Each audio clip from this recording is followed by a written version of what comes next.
আল্লাহ তাবারাক ওয়া তাআলা বলছেন, মিন আইয়ি শাইইন খালাকাহু, বিশ্ব মানবরে ও বিজ্ঞানীর দল, ও বৈজ্ঞানিকের দল, বিজ্ঞানীরা বেশ কিছু জায়গায় হয়রান হয়ে গেছে।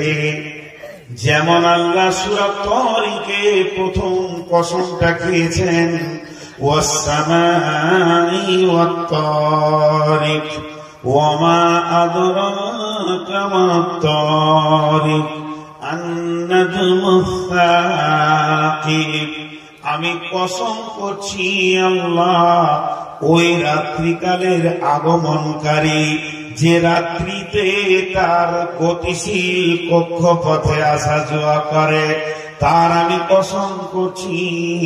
নবী হে, তুমি জানো কি সে গতিশীলটাকে? আল্লাহর নবীকে আল্লাহ বলছেন, ওটা কেউ নয়, আন-নাজমুস-সাকিব। সেটা এমন গ্রহ রয়েছে, এমন তারকা রয়েছে, তারা নিজের গতিশীল জীবনে চলাফেরা করে, সারা বিশ্ব সেখানে গিয়ে মাথা দিতে পারবে না।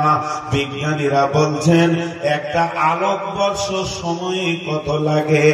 1 সেকেন্ডে 3 লক্ষ কিলোমিটার একটা আলো যায়।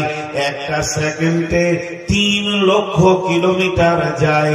আর সেই 3 লক্ষকে মিনিট দিয়ে গুণ করেন, তারপরে তাকে ঘন্টা দিয়ে গুণ করেন। এরকম গুণ করতে করতে যখন সেটা 365 দিন হবে, তাহলে 1 আলোকবর্ষ হবে। এইরকম আলোকবর্ষ গুণ করে দেখেছে 50-60 কোটি বছর পার হয়ে গেছে। এখনো গ্যালাক্সিতে এমন ব্ল্যাক হোল রয়েছে যার মধ্য দিয়ে নক্ষত্র যাওয়া আসা করছে, যেটা এখনো পৃথিবীতে আলো পৌঁছাতে পারেনি। বিজ্ঞানের মাথার কাজ করছে না, সে জায়গা পৌঁছাতে পারছে না। বিজ্ঞান সবকিছু যে আয়ত্তে আনবে এ ক্ষমতা তার হবে না। তাই আল্লাহ বলেছেন, ওমা আদরাকা মাত-তারিক আন-নাজমুস-সাকিব। আমার তারাগুলো কোন রাস্তায় আসা যাওয়া করে তোরা বল।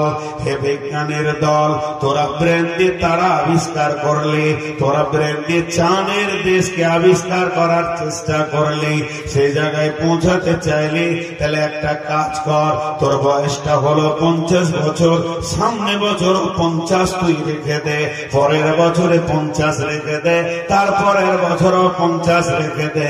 জওয়ানিকে খতম করার চেষ্টা করিস না।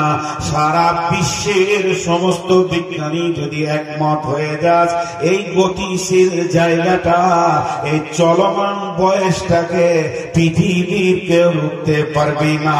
তাই আমার আল্লাহ সামান্য সূরা আবাসার ভিতরে বলছেন, আবাসা ওয়া তাওয়াল্লা, আবাসা ওয়া তাওয়াল্লা। এই সূরার ভিতরে বলছেন, মিন আইয়ি শাইইন খালাকাহু। এ মানব রে, তোমাকে কোন জিনিস দিয়ে আমি বানিয়েছি বলো? মিন নুতফাতিন খালাকাহু ফাকাদ্দারা। তোমাকে আমি 2টি নুতফা থেকে বানিয়েছি। মিম্মা ইনদাফিক, একটা বুক থেকে বের হয়েছে, একটা মেরুদণ্ডর হাড় থেকে বের হয়েছে। পুরুষের মেরুদণ্ড হাড় থেকে বের হয়, আর মেয়েদের বুকের হাড় থেকে বের হয়। তার ভিতর থেকে আমি তোমাদেরকে বের করেছি। এরপরে তোমাকে সুন্দর অবয়ব দিয়েছি। এটা তোমার চিরকাল আমি রাখবো না। কি করব? সুম্মা আমাতাহু ফাআকবারা। এরপরে তোমাকে আমি কবরের মাটিতে শায়িত করব।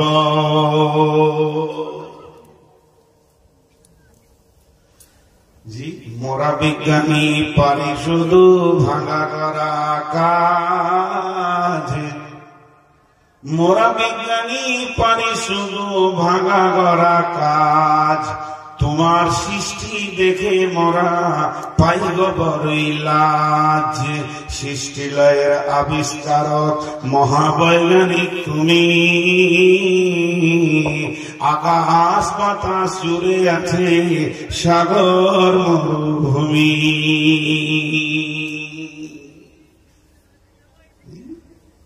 কবর পর্যন্তই তো আল্লাহ বলছে বল তোকে ওই গতিতে আমি নিয়ে যাচ্ছি। নূর মোহাম্মদ যখন প্রথম বক্তা, তখন হালকা দাড়ি।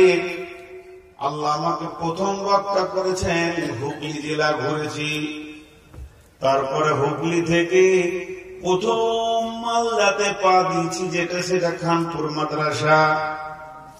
আমার ইতিহাস নিজে মুখস্থ আছে। তখন দাড়ি হালকা ছিল, দাড়িগুলো কালো ছিল, আস্তে আস্তে কালো বেশি ছিল, সাদা কম ছিল। এখন সাদা বেশি হলো, কালো কমে গেছে। আমার রব যেন আমাকে একটা কক্ষপথে ছেড়ে দিয়েছে, ওই পথটা না জানি আর কদিনের পথ আছে কবরে পৌঁছানোর জন্য। তাই আমার আল্লাহ বলছেন সুম্মা আমাতাহু ফাআকবারা, তোকে একদিন আমি মারবো, তারপরে তোকে কবরের মাটিতে দিব।